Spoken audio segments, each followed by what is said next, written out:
Carta do apóstolo Paulo, capítulo 2, do 1 ao 3. Nosso tema, já provastes que o Senhor é bom? É o tema da nossa mensagem na noite de hoje. Já provastes que o Senhor é bom? Vamos ler juntos esse texto, queridos.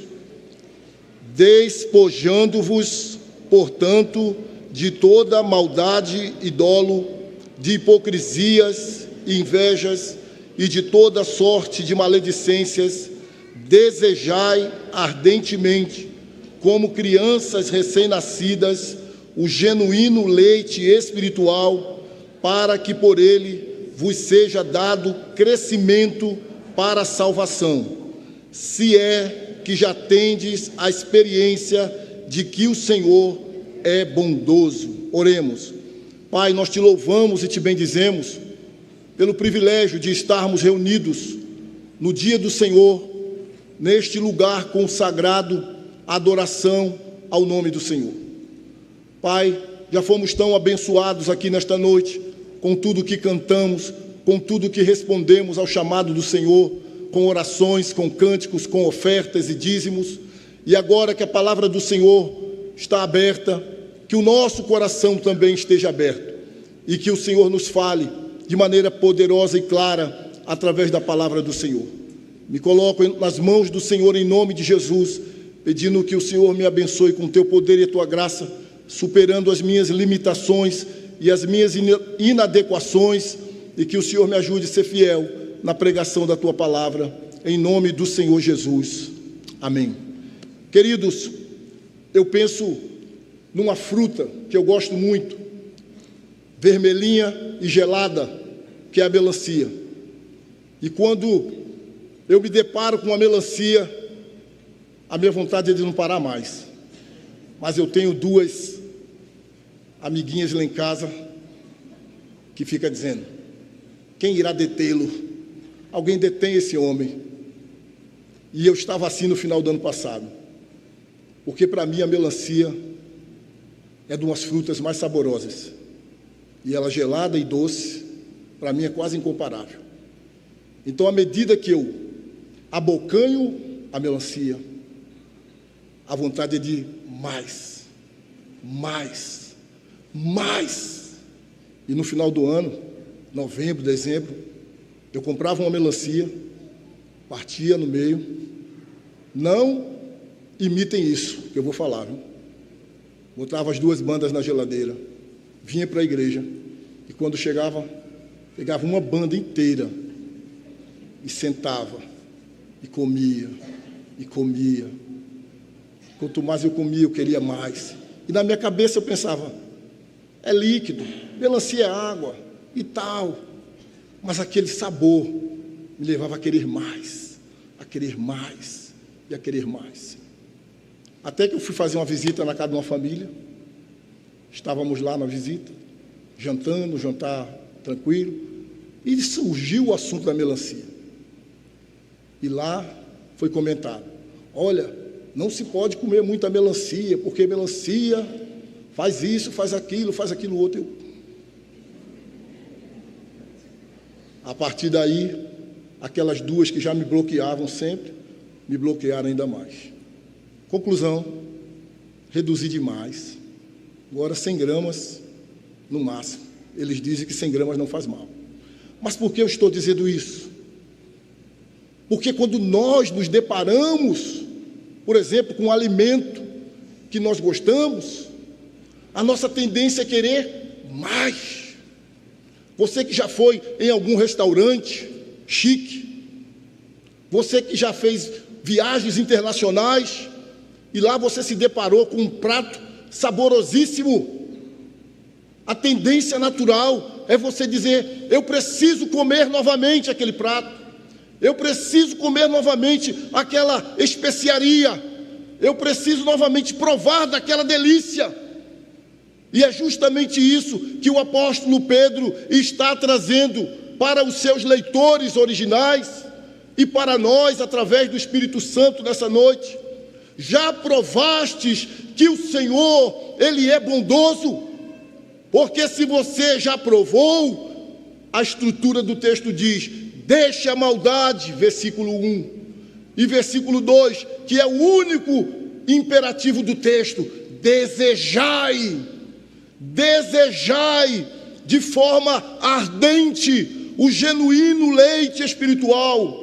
E o genuíno leite espiritual que ele está falando aqui é a palavra do Senhor. Se você já experimentou que Deus é bom, se é verdade esta música que nós cantamos aqui nesta noite, que eu não sei nem de quem é, parece-me que foi a primeira vez que nós cantamos aqui, que pela graça Ele me salvou, Ele me libertou, a minha vida estava assim, e Ele se apresentou, e Ele operou. Se você já provou do amor, do poder do Senhor Jesus, a tendência é você querer mais desse Jesus, a tendência é você querer provar mais desse Senhor. E Pedro está escrevendo para pessoas de 5 províncias romanas que estavam sendo perseguidos, gentios e judeus no meio daquele povo. E Pedro, a partir do capítulo 1, do versículo 3 ao versículo 12, ele descreve a obra de Deus em favor daquele povo. Que Deus salvou aquele povo para uma esperança viva, que Deus salvou aquele povo e regenerou aquele povo para uma herança inacessível, que Deus trouxe aquele povo para fazer daquele povo o seu povo, que se alegrava nele com uma alegria indizível. Então, do versículo 3 até o versículo 12, Pedro traz como se fosse uma bendição. Bendito seja Deus, que te salvou, que te regenerou, que te colocou entre os eleitos, entre os salvos, trazendo para aquele povo perseguido uma palavra, por assim dizer, de consolo. E a partir do versículo 13 até o versículo 21, agora uma resposta no aspecto vertical, e agora alguns imperativos do capítulo 1, de 13 a 21 para aquele povo. Se vocês foram alcançados por essa graça, esperai agora inteiramente na graça, versículo 13. Sede santos, versículo 15. Sejam reverentes diante de Deus, versículo 17. E a partir do versículo 22, ele traz agora realidades que precisam desembocar no relacionamento horizontal. Depois dessa resposta de serem santos, reverentes, esperar inteiramente na graça de Deus, agora Pedro diz que isso precisa desembocar no nosso relacionamento horizontal de uns para com os outros. Ponha, por favor, aqui, queridos, Pedro 1, versículo 22 até o versículo 25, e eu peço que a igreja leia junto comigo, por gentileza. Vamos lá? Tendo purificado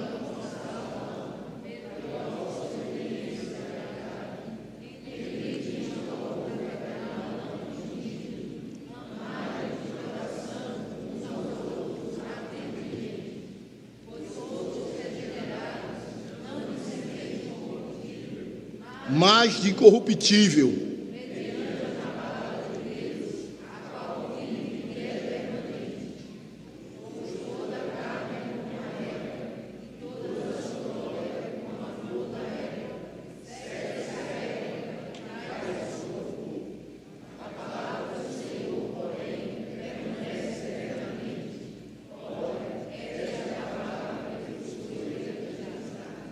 e ele então continua no versículo 2, mesmo contexto.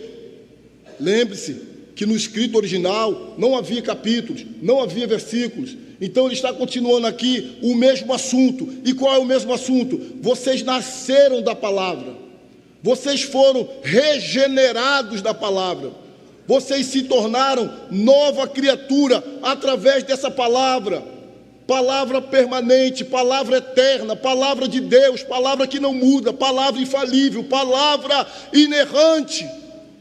Portanto, despojando-vos, se despindo, tirando a roupa da maldade e de toda maldade, como diz aqui, portanto, despojando-vos de toda maldade, a intenção de fazer o mal, o desejo de fazer o mal, a intencionalidade em ser maldoso.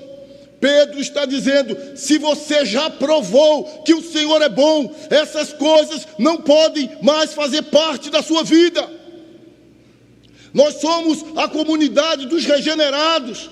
Nós somos a comunidade daqueles que foram transformados por essa semente, por essa palavra viva. Portanto, não cabe mais maldade de uns para com os outros. E Pedro não está aqui se referindo à maldade dos crentes ou dos peregrinos em relação àqueles que os perseguiam, mas ele está falando da maldade de peregrino para peregrino, de crente para crente. E obviamente que não pode haver maldade também de nós para com os não crentes. Mas o fato é que se você experimentou que Deus é bom, se você já provou dessa bondade, desse amor, dessa transformação, dessa obra perfeita e maravilhosa que só Cristo pode fazer, você tem que se despir dessas vestes. A maldade, ela não pode fazer parte da sua vida. Toda maldade precisa ficar fora do nosso coração. Toda intenção maldosa precisa estar fora da nossa vida. É interessante que ele faz questão de dizer toda. Não é só um aspecto da maldade, é todo aspecto de maldade, de pensamento, de ação, de trama, de armadilha, de colocar tapete para o outro se prejudicar. Toda maldade precisa estar fora daqueles que já experimentaram que o Senhor é bom. A pergunta e o tema é: já provastes que o Senhor é bom? Então, se dispa de toda a maldade. Tire essa roupa suja da maldade. Que a ideia de Pedro aqui, quando ele diz despojar, é aquela ideia de você se livrar de uma roupa suja e jogar lá no cesto. Mas não só da maldade, ele diz também do dolo, do engano, de você tramar de forma ardilosa, agora não mais demonstrando a sua intenção de maldade, mas você por trás tramando para aquela pessoa se dar mal. O dolo não deve fazer parte da nossa vida, o engano não deve fazer parte da nossa vida. Uma vez tendo provado que o Senhor é bom, não podemos ser pessoas enganosas, que bate nas costas e diz assim: Deus te abençoe, mas no coração é: morra miserável. É o engano, é tramar maracutaias para que a pessoa se dê mal, mas ela nem perceba que você está por trás daquela situação e você se saia como bom diante daquela situação. É aquilo que na linguagem popular a gente chama de traíra. Traíra. E essas coisas não podem ser encontradas na nossa vida. Não só a maldade, não só o dolo, mas a hipocrisia, que é usar máscara, que é demonstrar um personagem, que é ser um ator ou uma atriz, usar máscaras, ser aquilo que você não é, disfarçar, viver uma realidade que não é a sua, parecer ser alguém que você não é. Hipocrisia. Não cabe hipocrisia se você já provou, já experimentou que o Senhor é bom. Você é o que é, onde você estiver. Amém? Você é assim em casa, você é assim no trabalho, e você é assim na igreja, e você é assim no futebol, e você é assim na academia, e você é assim nos seus negócios, e você é a mesma pessoa idônea em qualquer lugar que você está. O hipócrita, dependendo do lugar que ele está, ele se faz como um camaleão. Se o camaleão está em um ambiente cuja cor predominante é o verde, ele fica verde. Se o ambiente que ele está, a cor predominante é branco, ele fica branco, e assim sucessivamente. E Pedro está dizendo: se é que já tendes a experiência de que o Senhor é bom, se dispa de toda a maldade, todo o dolo e de toda a hipocrisia. Tire a máscara. Porque às vezes nós queremos parecer bonzinhos, educadozinhos, bem gentis, mas aquela não é a realidade, às vezes, dentro de casa. Às vezes, dentro de casa, é aos gritos. Às vezes, dentro de casa, quem manda aqui sou eu. Mas quando chega na rua, pois não, por gentileza, me desculpe. Isso é só um aspecto da hipocrisia. Mas em qualquer aspecto, ou em nenhum aspecto, a hipocrisia pode fazer parte daqueles que já aprovaram que o Senhor é bom. Responda no seu coração: você já provou que o Senhor é bom? Você já provou que o Senhor é bom? Certa feita, eu creio que é daqui que Pedro tirou essa expressão. No Salmo 34 revela quando Davi diz no versículo 8: ó, provai e vede que o Senhor é bom. E o Salmo nasce dentro de um contexto em que Davi estava na corte do rei Abimeleque, fugindo do tirano Saul, do invejoso Saul, do caricato Saul, do hipócrita Saul, porque uma pequeníssima música levou Saul a olhar para Davi com maus olhos. E a música era: Davi venceu os seus 10 milhares e Saul os seus milhares. E aquilo fez Saul ficar com raiva de Davi. Elas estão cantando que ele teve mais vitória do que eu. E a partir dali, uma perseguição sobre Davi, para tirar a vida de Davi, para matar Davi. E Davi em fuga, e Davi correndo. E Davi chega lá na corte de Abimeleque, achando que ali ele não seria capturado. E quando ele está ali, os maldosos, os maledicentes, as pessoas que fazem o mal, começaram a dizer para o rei: não é este Davi que as mulheres cantavam? Saul venceu milhares e Davi seus 10 milhares. Certamente ele está aqui no nosso meio para espionar, para tramar, para nos vencer. E aquele rei então começou a olhar para Davi e ouvir aquelas histórias, aquelas maldades, aquelas malícias. E Davi então começou a pensar: a casa caiu, o que vai ser de mim? E Davi então fez o quê? Quem lembra? Se fez de louco. Imagine, um homem ungido para subir o reinar, agora está ali se fingindo de louco, sei lá, coçando a cabeça, a barba, babando, batendo asa, dando rodopio, de maneira que ele convenceu aquele rei que ele era um louco. E o rei disse: já não basta tantos loucos que eu tenho aqui, manda esse homem embora. E Davi, e diante daquele livramento, e diante daquela libertação, surge o Salmo 34, e Davi diz, no versículo número 8: ó, provai e vede que o Senhor é bom. Por isso a pergunta: você já experimentou que Jesus é bom?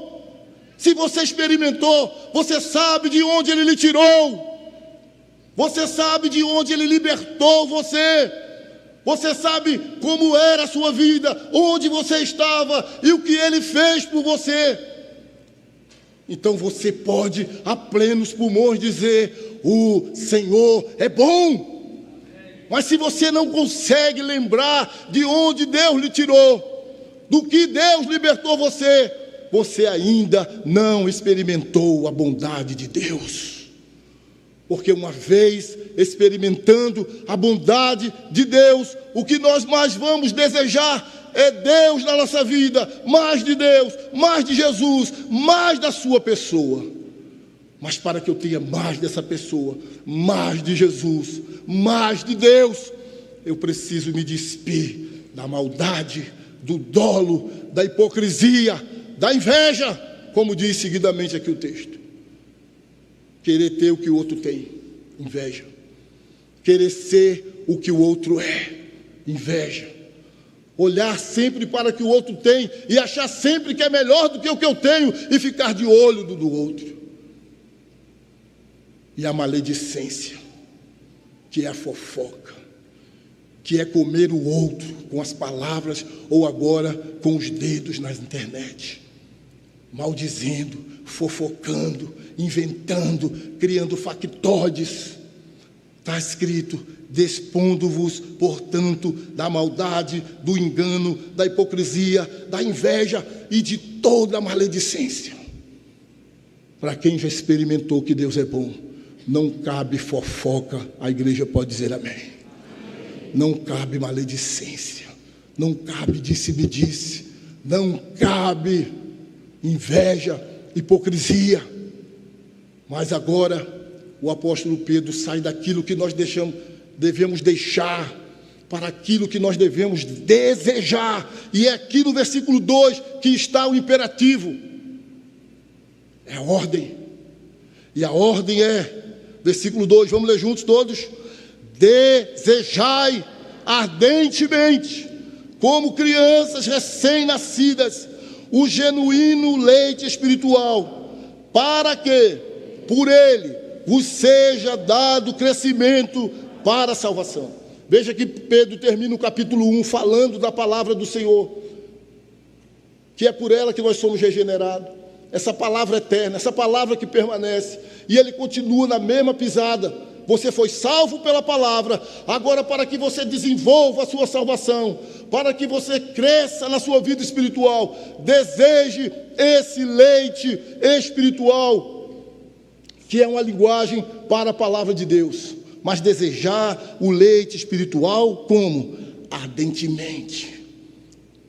E ele usa aqui uma metáfora, falando das pequenas crianças, como ele usou a metáfora da roupa, tire a roupa suja. Agora ele usa a metáfora das crianças. Deseje ardentemente, como crianças recém-nascidas, o genuíno leite espiritual, para que por ele vos seja dado crescimento para a salvação. Nós não podemos avançar sem a palavra, nós não podemos crescer sem a palavra, nós não podemos abandonar vícios sem a palavra, nós não podemos vencer a maldade, a hipocrisia, o dolo, a maledicência, a inveja sem a palavra. Pastor, como eu me livro de ser uma pessoa maledicente? Fecha a boca, mas leia a palavra, porque esta palavra nos ensina, nos exorta, nos corrige, nos educa, nos chama para o lugar de verdade. Porque é mais fácil desejar o leite do que se despojar da maldade. Porque é a nossa natureza caída, natureza contaminada pelo pecado. E às vezes nos deliciamos quando estamos falando de alguém, nos deliciamos quando estamos tramando contra alguém. Parece que o nosso corpo vibra com essas coisas pecaminosas. Mas para que nós possamos vencer essas coisas pecaminosas, nós precisamos da palavra. A nossa vida como cristão tem que ser centrada na palavra, e tem sido a ênfase desse púlpito, só as Escrituras em nome de Jesus, para alimentar a nossa vida, para alimentar a nossa fé e para nos manter de pé, testemunhando acerca de que o Senhor, Ele é bom. Ele é bom. Queridos, a metáfora da criança é uma coisa tão interessante, porque graças a Deus, nossa igreja está cheia de criancinhas que estão nessa fase de mamar. E é interessante porque a criança não mama uma só vez. Então, é como se Pedro estivesse dizendo assim: olhe, não vá para a palavra com medida, não vá para a palavra como que conta gota. Já li a palavra, já li hoje meus versículos. Não. Quando você olha para a criança, eu sei que muita gente aqui vai se arrepiar, porque muitas pessoas têm perdido o sono, porque a criança, quando dá fome, né, pastor Fábio? Pastor Fábio está craque nisso, logo com 3 em casa. Então, bateu a fome, ela quer um bichinho desse tamanho, centímetros, pouco peso, talvez 3 quilos, 4 quilos, mas o barulho que o bichinho faz é instintivo. Ele quer, ele exige, e se não chega, ele berra, igual um cabritinho.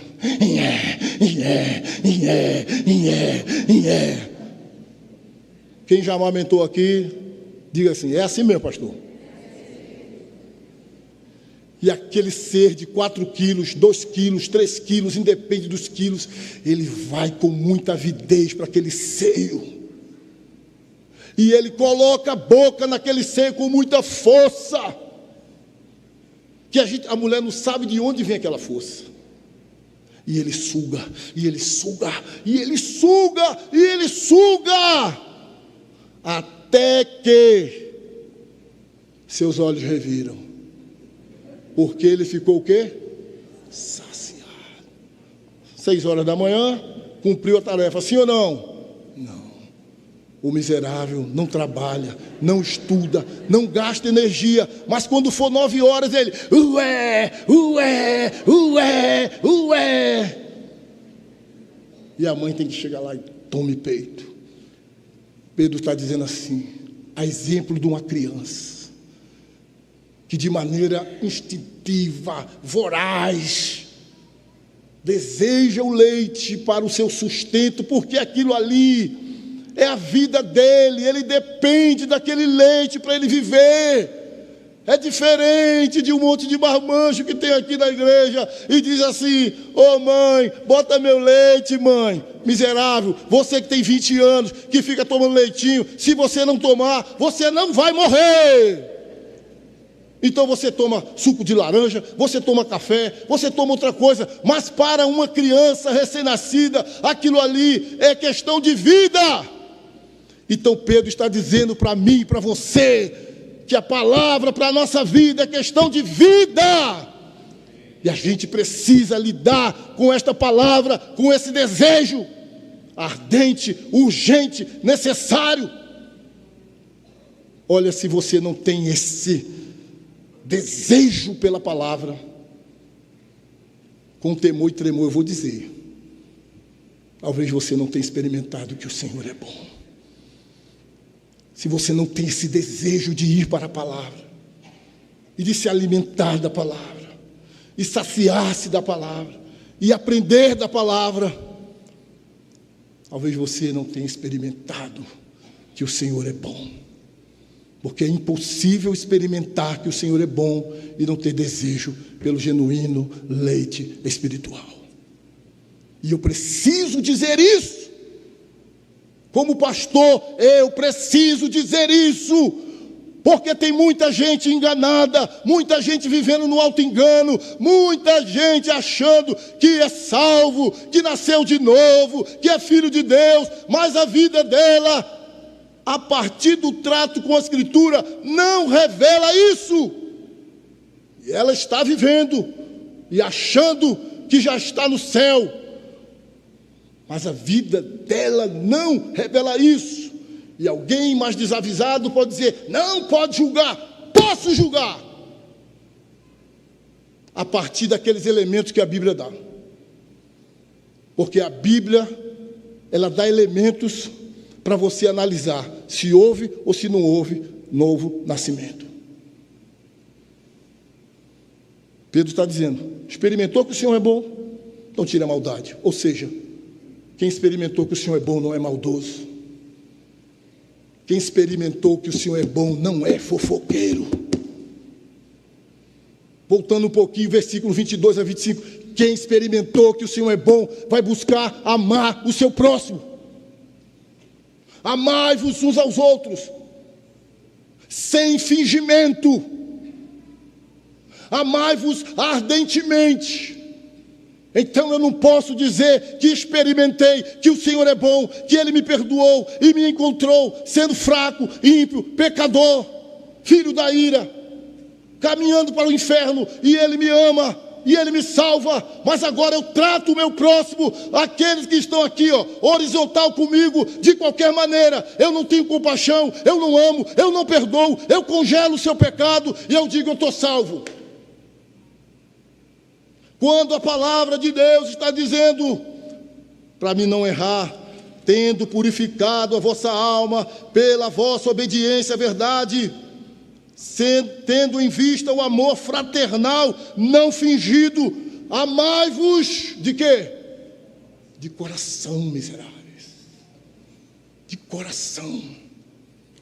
Então, no coração do salvo, não pode ter indiferença, não pode ter ódio, não pode ter maldade, não pode ter inveja, não pode ter hipocrisia. Não é só levantar a mão, não. Levantei a mão, aceitei Jesus, estou no céu. É por isso que o negócio está bagunçado por aí afora. Porque um monte de gente vivendo fora da palavra, sem desejar o genuíno leite espiritual e cantando: caminhando eu vou para Canaã. Canaã só se for um bairro que tem lá em Sergipe. Porque a nossa fé em Cristo, ela precisa dar evidências externas de uma graça interna que alcançou o nosso coração. E é melhor que você avalie sua vida agora do que quando for tarde demais. Se é que provastes que o Senhor é bom, desejai ardentemente, como crianças recém-nascidas, o genuíno leite espiritual, para que por ele vos seja dado crescimento para a salvação. Queridos, e o que eu aprendi ultimamente é que esse leite espiritual se refere totalmente à pessoa bendita do Senhor Jesus Cristo, o pão da vida. E qual é a sua reação se você é uma pessoa normal? Se você é uma pessoa normal,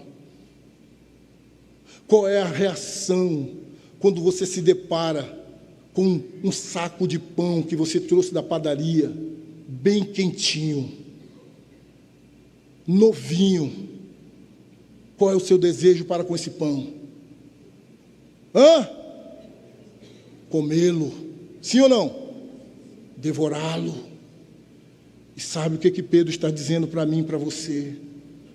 Que eu e você, que já experimentamos que o Senhor é bom, esse Senhor chamado o pão da vida, que nós devemos experimentá-lo mais, provar mais dele, comer dele, devorá-lo, desejá-lo, buscá-lo mais, acima de tudo e de todos. Não é só da palavra que ele está falando. Possivelmente, ele teria citado o Salmo 119, que exalta a palavra. Mas ele usa o Salmo 34, versículo 8, que diz: o Senhor é bom. E quem já experimentou do Senhor e provou que ele é bom, esse desejo de provar do Senhor deve ser cada vez mais o quê? Crescente. Tem sido assim na sua vida, na minha vida. Temos desejado o Senhor, temos desejado provar mais dele. Se lembre de que em João está escrito: quem não beber do meu sangue, não comer da minha carne, não tem parte comigo. E eu não estou falando aqui de você comer o corpo de Jesus, por favor, me entenda, para depois não sair dizendo: o pastor disse que era para comer de Jesus com garfo e faca. Não, é para experimentá-lo a partir do seu relacionamento com ele, a partir da sua vida com ele, a partir de abandonar a maldade, a partir de abandonar o dolo, a partir de desejar este genuíno leite espiritual em quem não há nenhum defeito. E este em quem não há nenhum defeito é aquele chamado o Verbo encarnado. Tendo Deus outrora falado através de sonhos, de visões, de profetas, agora Ele nos fala pelo Filho. Jesus é o Verbo encarnado. Jesus é o pão vivo que desceu do céu. Jesus é o pão da vida. E é melhor que eu e você o desejemos cada vez mais e nos alimentemos cada vez mais dele. Se você já provou que o Senhor é bom, continue o buscando, desejando, provando. Se você ainda não fez isso, a sua vida está em grande perigo, para não dizer que você está caminhando a passos largos para o inferno. E hoje você pode mudar o curso da sua eternidade e dizer: eu quero provar desse pão, eu quero provar do Senhor e entender que, como disse o salmista, o Senhor é bom. Tem um monte de gente querendo saciar o vazio do seu coração em tantas coisas que eles consideram boas: prazeres, dinheiro, bebidas, sexo, moda, conquistas pessoais, e o vazio continua lá, porque você ainda não experimentou daquele que de fato e de verdade é bom e que sacia toda a nossa necessidade. Que eu e você possamos experimentar e possamos proclamar que o Senhor é bom. Hoje de manhã foi pregado aqui para as famílias, que os pais possam dizer para os filhos: filhos, o Senhor é bom. Que o marido possa dizer para a esposa: querida esposa, o Senhor é bom. Que a esposa possa dizer para o marido: o Senhor é bom. Vamos experimentar dele, vamos continuar experimentando dele, vamos continuar buscando de forma ardente o genuíno leite espiritual. Espero que você, sempre que vê uma criança chorando, mamando, que você se lembre que é essa a ordem de Deus para você. Você deve desejar o genuíno leite espiritual, como uma criança recém-nascida. Amém? Eu quero convidar o louvor aqui. Não vou fazer isso com louvor, né? Pedir para cantar uma música aqui que nunca foi cantada, mas eu quero pelo menos ler uma parte de uma letra de uma música que diz assim: no princípio, acho que os jovens vão cantar ali, era aquele que a palavra estava com Deus e era Deus. Por meio dele, Deus fez todas as coisas. Nada existiria se não fosse por ele. Ele é a luz que brilha na escuridão, e as trevas não podem o deter. A plenitude de toda a criação, palavra eterna que se encarnou. Vejam, é o Filho do Homem, Cordeiro de Deus, que tira o pecado do mundo. É o Filho de Deus, vestido de glória, graça e verdade. Ele é a luz que brilha na escuridão, e as trevas não podem o deter. A plenitude de toda a criação, palavra eterna que se encarnou. Irmãos, é disso que nós precisamos, de nos alimentarmos do Cristo vivo, de nos alimentarmos da sua palavra fiel. E o domingo passado todo foi sobre essa temática de motivar a quarta igreja a ir para a palavra, a estudar a palavra, a devorar a palavra. E na palavra nós vamos encontrar quem? O Cristo vivo, revelado nas Escrituras, de Gênesis a Apocalipse. Apocalipse 19:13 diz que ele é a palavra. João 1:1, ele é a palavra. João 1:14, ele é a palavra. Hebreus 1, do 1 ao 3, ele é a palavra. Ele é a palavra. E eu e você precisamos buscá-lo mais, desejá-lo mais e devorá-lo mais, porque ele é o pão que sacia a nossa fome. Vamos ficar de pé, por gentileza.